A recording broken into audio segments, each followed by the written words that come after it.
Oh no, an error occurred.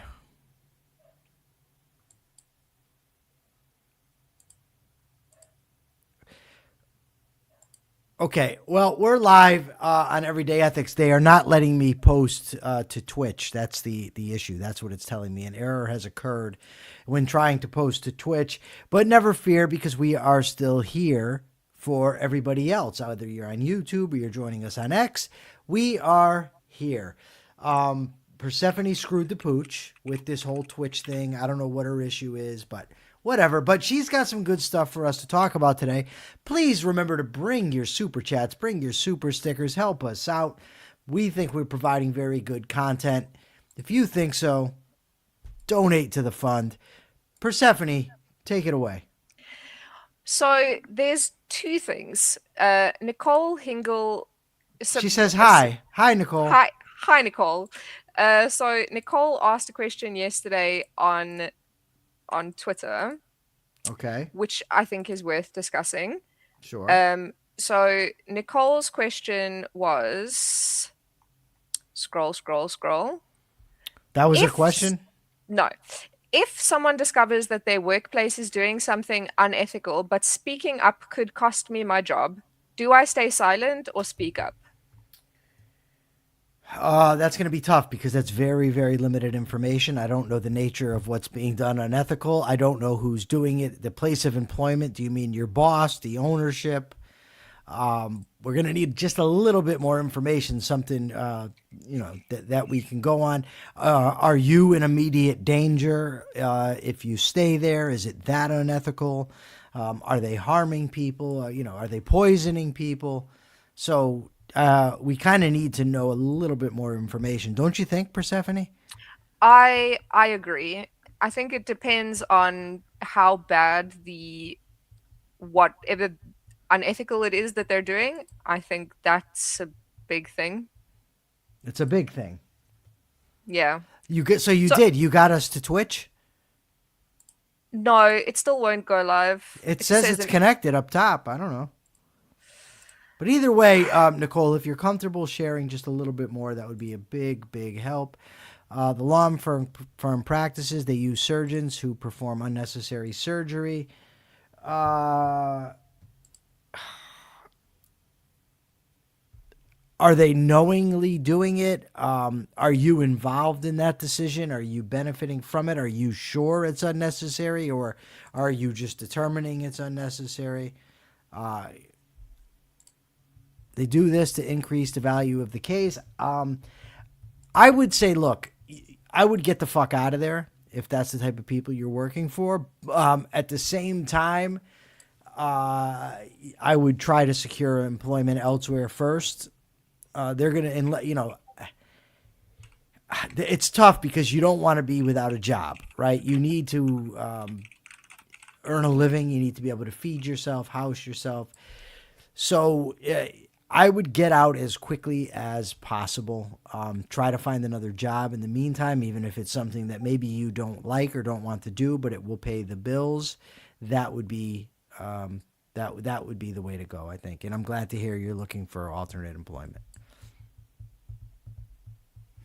hey, I fixed Twitch. Okay, do you have any comments about this? Um yes. Um it is difficult because uh I'm getting aggravated here with this. Every day, it's having more and more trouble going to X too. There's something going on there. so the reason I say it's difficult is because on the one hand, yes, if they are doing something unethical, you don't want to be involved with that. But on the other hand, it is very if it can be challenging to find new employment. I hear the job market's shit. And then you kind of beat yourself up for being involved in something unethical, even though you are doing something to try and get out of the situation, I can understand how it feels, or it can feel shitty that you're not getting out of it fast enough and that you can maybe start to beat yourself up. Um, that's why I think it's difficult. Yeah, I think the thing to do is get out as quickly as you possibly can. I wouldn't put yourself in a position where you're going to end up homeless, with nothing to eat. I would So just try to get out very, very quickly. here's the question. So do you think that she should quit without finding another job? Um,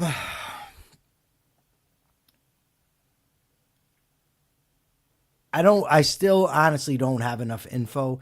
Like if it were my life, let me put it this way. So hey Daniel, years ago I was in prison and I worked for the counselor.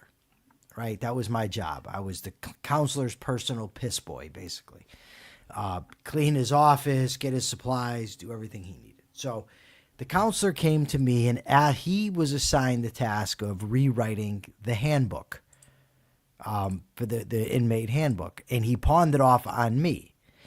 I felt very badly about it. I thought about, Jesus, this is unethical. But nobody was being harmed by it. I was in a great power differential. If I refuse to do this, he can fire me and I'm fucked, right? I have no means of employment. But nobody was getting hurt. In this situation, it seems like people are getting hurt, and there might be an obligation to bring that to people's attention. The people that are being harmed with unnecessary surgeries, if they don't know, they should know. So I don't want to be the guy here that tells poor Nicole, yeah, go quit your job, and then she's screwed. You know what I mean? If it were me, I would likely quit. But it's a tough call because you do have to feed yourself, and what's the word I'm looking for? You need a house. You need money. I understand that. And I'm not going to be like, you unethical human, why are you keeping the job? This is a true ethical dilemma, like we've talked about. Because you've got your short-term interest, you need to have money, you need to pay rent, whatever, your mortgage, you need to be able to feed yourself. People are being harmed perhaps by this practice. So I think that the thing to do is just get out as quickly as possible. If it were me, I'd probably quit immediately, but maybe not. What if I were on parole and being without a job sends me back to prison? Do I then quit? Probably not. So I just think that I it's to get out very, very quickly, as quickly as you can. I think it seems like that's what she's decided to do. Well, I mean, yes, not quit before finding another job. That's what I would do. I mean, unless I knew that my boss was murdering people, um, I don't think I would put myself in financial trouble. Um, unless it was like super, super, super like murder. That's just me. Um, but also, Nicole, if you've made this decision that you're not going to quit before finding another job, um, I don't think that you should beat yourself up or feel shit about the fact that you've made that decision. Michael, do you agree? Well, yeah, especially if you're not involved in what they're doing. I would just get out as quickly as possible. I know I've said that over and over again, but beating yourself up in the meantime isn't going to help anything. You have to, understand and appreciate your own context and how difficult this is for you. And you're trying to find the new job. And one thing I would say is I wouldn't hold out for the best job, right? I wouldn't get caught in this thing where I'm saying, well, I need to be here doing this job. I need to make money, but then not take available alternatives unless they're the best. Because then the excuse that you need to make money and pay the mortgage or pay the rent is gone. Right. So I would try to find something short term, in the meantime, that's going to hold you over until you can get a better job. That's how I personally think it should be handled. I agree with that. I mean, not like Well, burger Mr. flipper. Deagle's right. Mr. Deagle says if you could get in trouble with the law, get out now. Well, absolutely. I agree with I mean, that. yeah, that's true. Mr. Deagle also asked the question, do you think it's okay to take psychedelics sometimes, or should they be avoided? Well, that's a hell of a pivot. Hmm. Um,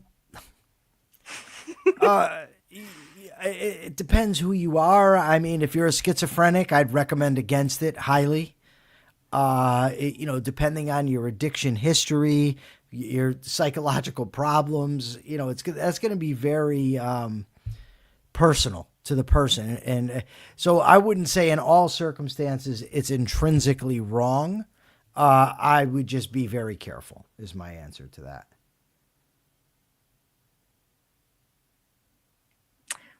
Yes, I agree. The Enchantador says moderation is a man's best friend. Yes, yes, he does.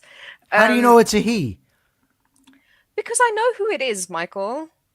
Obviously. The Enchantador. Is that like a Yes. matador? I am the Enchantador.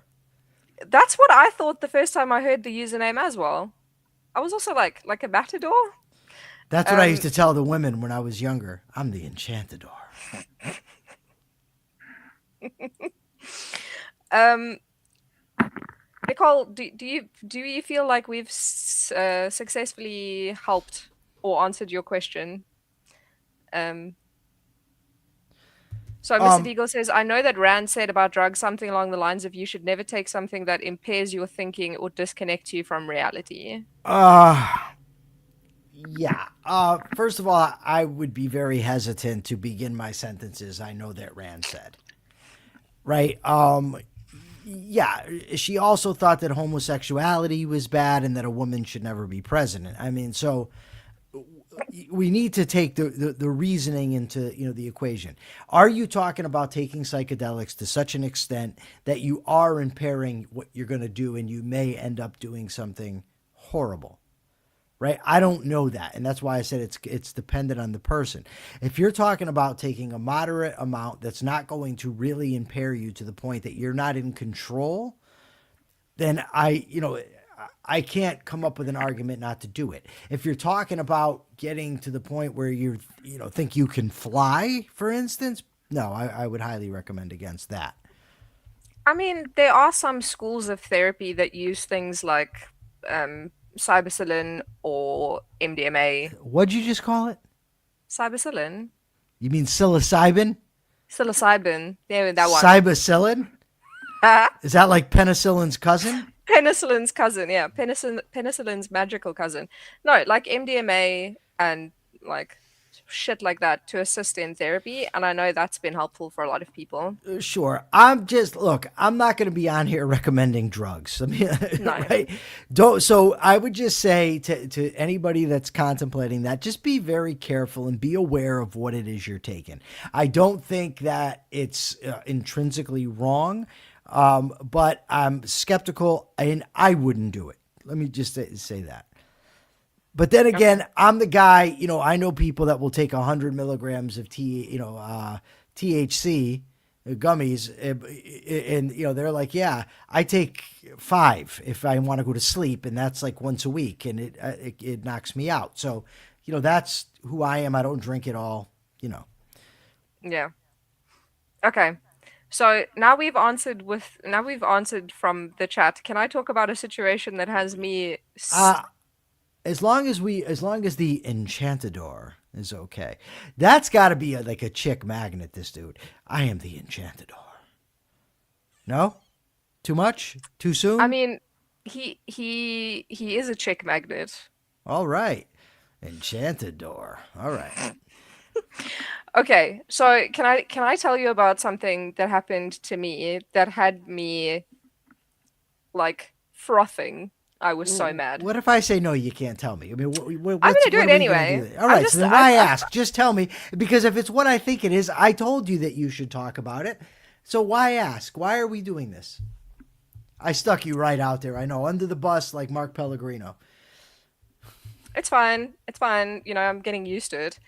Anyway, so I was scrolling on Twitter last night and I saw a screenshot of an article from the Daily Mail that says Shakespeare's birthplace to be decolonized over fears his success benefits the ideology of white supremacy. And immediately I was frothing. I've never been so mad in my whole life. Come Um, on, let's not use hyperbole. You've been that mad in your whole life. That's true, but I All was right. very mad. I was Okay. very mad. All So right. I sent it to my friend and I said, which was also silly, right? Because it's a screenshot and I sent it to my Were friend and I'm, okay. Were you as mad as you get when the Enchantador criticizes your dishwashing skills? I was more mad. Okay. All right. Okay. So, okay, go ahead and continue. I'm sorry. Okay, so there's two angles that I want to come at this from, right? So I see the screenshot on Twitter. I send it to my friend. I'm like, how mad do you want to be on a scale of 1 to 10? So I send it to her, and she's like, what the fuck? Like, what is this? So she says, what the fuck does that even mean? That they're decolonizing his birthplace, or like they're decolonizing whatever. So I open up the thread, and someone had asked Grok, what does this mean? And Grok said that they are decolonizing the Stratford sites and collections, claiming that Shakespeare's universal genius label benefits white European supremacy by elevating European culture as the art standard. And what they're going to be doing is reviewing and purging collections of Anglo-centric and harmful language, things that are racist or sexist, and present him as one of many equal and different writers globally, and fund inclusive events like Tagore tributes and Bollywood Romeo and Juliet workshops. Now, two things about this. So I send this to my friend, and we're immediately super aggro, right? We're both mad. There was no fact checking from my part, right? I saw this and I sent it to my friend, and she started getting irritated, and I was irritated, and we just sort of like went back and forth. And then today, I went to go do a little bit more reading. Now, it is all true. So it's not like this is not a thing that is happening, but it's also from last year. So why it was circulating today, I'm not sure, or yesterday. And um yeah, it's they started in 2022. Why it was posted yesterday as though it was something new that was happening, not sure.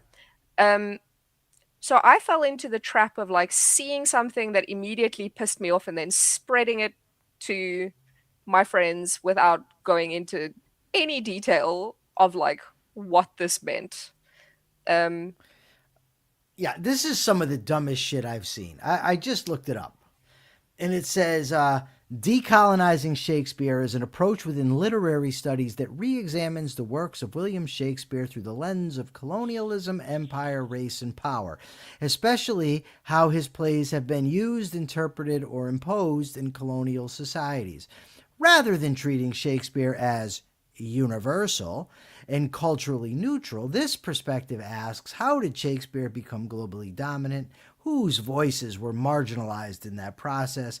And how can his works be reinterpreted or reclaimed by formerly colonized peoples? Just go fuck off. I mean, these fucking people, this is so goddamn stupid.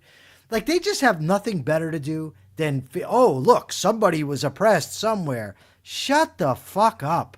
This shit is so stupid. I was thinking about this when I was driving earlier about this whole oppressed thing. Listen, the history of humanity is not pretty anywhere, ever. We're finally on a trajectory where things are somewhat going well. We're civilized. So what do we want to do at this time? Look back and bitch about everybody that's ever been oppressed. Come on. I mean, it's just so stupid. I don't know. Like, how don't these people drown in the shower? Like, this is what you do with your life? Go around and look at, oh, wait, Bill Shakespeare? Oh, who did he oppress, that son of a bitch? I mean, this is, come on. Why? Like, what goes on in their fucking skulls? this whole critical theory bullshit stemming from Marxism and the Frankfurter School. We need to be critical. We need to change things. We need to look through the lens of the oppressed and intersectionality. Intersectional this, you fucking assholes. I guess that just so aggravates me. Like, get a goddamn life. Okay, so now you understand how I felt yesterday and how Yeah. to be honest, I still feel. So this got me thinking, this article. One of the things that I said to my friend yesterday was like, how do we as a society have so few problems? And instead of going, look how much better life is, we've just gone. I Well, say that's we. why you say They've you gave the reason, Persephone. I The know. reason is in the question. It's because when you're worried about starving to death, unless you kill the next wild boar with your spear, you don't have time to worry about this stuff, right? When your livelihood is completely dependent on whether it rains or not, and your kids are your wife just died giving birth to your child. You don't have time to sit around and worry about who's marginalized and who's intersectionalized and whether we should be using Latin X when we're finishing sentences. You just don't have time for that. But through capitalism and through freedom and through prosperity and abundance, you now have the time to sit back and say, you know what, I feel oppressed. And this is not fair. My life is really. And by the way, I'm not for oppression. I'm not for discrimination. I'm not for things like apartheid or Jim Crow laws. Like I think No. that's horrible. I think racism is horrible. But Jesus Christ, really? Everything has to be about who's been oppressed and who's getting screwed? I don't think that the answer to I don't think that the answer to like previous oppression is to destroy Right. another culture's history. Like create stuff for yourself. You know what I mean? There's a Don't story I turn like. Can I yeah. tell you a story I really like? You know what SETI is, right? Yes. All right. Yes, Ariel Suarez, you're absolutely correct. So I read this book called How the Scots Invented the Modern World. And it was a really good book. It was how, so much this came out of the Scottish Enlightenment. And so there's this guy, and he's the British governor in India, viceroy, whatever the hell they call him. So the Indian practice of SETI, for those who don't know, is a guy, when a woman's husband dies, they burn her to death, right? That's basically what occurs in Hinduism or in Indian culture, whatever. So the British guy, or the guy that's representing the British Empire, says to them, "Yeah, I'm not allowing this. You're not burning this woman alive." And the guy says to him, "No, you have to understand. This is our culture. This is what we do." And the British guy says, "Okay, in your culture, you burn women alive. In my culture, we kill men who burn women. Let each act according to his culture." Right? Now, this isn't a defense of colonialism. That's not what I'm saying. What I'm saying is that human beings have been fucked up and done screwed up things. It's not limited to whites, and it's not limited to the West, right? So is it wrong that, the Brits were going around conquering and colonizing? Sure. Is it wrong that the Indians have a caste system and burn women alive? Yeah, that's pretty fucked up too. No, Right? remember you can't criticize any culture that isn't I can do Western and whatever I white. want. I can do whatever I want. You know why? Because I'm not a coward. I don't care. And if you don't want to hear it, you're free to tune out. That's how I feel. Like this, I'm like, I argue against the bigots, right? All the time. But this shit just fuels that. When I have a debate with Andy Bernstein and he's talking about how horrible the left is and that we need Trump, this is what he's talking about. Yes. This is This, exactly what he's talking dumb about. shit. It's just stupid, right? Oh, well, we need to figure out who was hurt by Shakespeare and blah, blah, blah. Listen, I can't even read Shakespeare. I've tried. I was able to make it through a few things because I had a key that explained the words that I didn't understand, because a regular dictionary wouldn't cut it, No. right? So, I mean, it's not like I'm this Shakespeare-ophile where I'm like, I love my Shakespeare. Let's impose him on everybody. But Jesus Christ, the guy was a genius. He's recognized. He's an artistic genius. That's it. This is the thing. So Shakespeare was a genius at the time when he wrote. Like there you can't deny that. And to deny that is to deny reality in favor of some like pipe dream, right? If you want to celebrate other authors, if you want other art mediums to get more attention, the answer is not to destroy Shakespeare, it's to work to get the other artists recognized. Yeah. Why aren't your authors taking off? I mean, what's the problem? Well, I don't know. I like reading Ayn Rand. There's plenty of authors I don't like. What am I? I have to like them? I don't get it. Can, so Mr. Deagle says leftists are very, very racist. They just hide it a little better than the right-wing racists. Can I tell you something really funny No. that illustrates this point so clearly? Yes, you can tell me So whatever you like. when when all of this sort of like DEI type shit started popping up, right? Marvel, the guys who make the superhero movies, they were so quick to be like, this is the first black superhero. This is the first black superhero. And they've done this with like, this is the first whatever like woke topic is really important. And in doing so, they erased everything that came before it, right? So Blade was a movie that had a really strong like black actor that played basically a superhero, right? And it was amazing. It was a great movie. I don't care what anybody says, Blade ruled. And by then saying, oh, well, Black Panther was the first black superhero movie, you basically just went, oh, well, fuck Blade. It's like they have to keep inventing, they have to keep erasing history so that they can say, well, look, now we've done this amazing thing. But all you're doing is you're just saying nothing that we've done in the past matters. And it's all performative and it's all virtue signaling bullshit. And it does more harm than good in the long run because you're pissing off a huge chunk of the population for different reasons, right? You piss off people like me who don't want this kind of thing because there were already strong female protagonists before the world started going like rabid third wave feminism. There were already black superheroes before the world started going, well, every lead actor needs to be black. And you're pissing off the racists, so you're just pissing off everybody. Who are you helping? No one. Have you ever heard of this woman, Natasha Trethewey? No. I guess what she does, she writes from race and gender inequity to personal and societal tragedy. Her fervent words underscore the importance of resilience and hope. I don't know. It doesn't like inspire. There's nothing inspiring about that shit to me. I don't know. When they're talking about it gives you hope, there's nothing inspiring about incessantly bitching about the past. Nothing.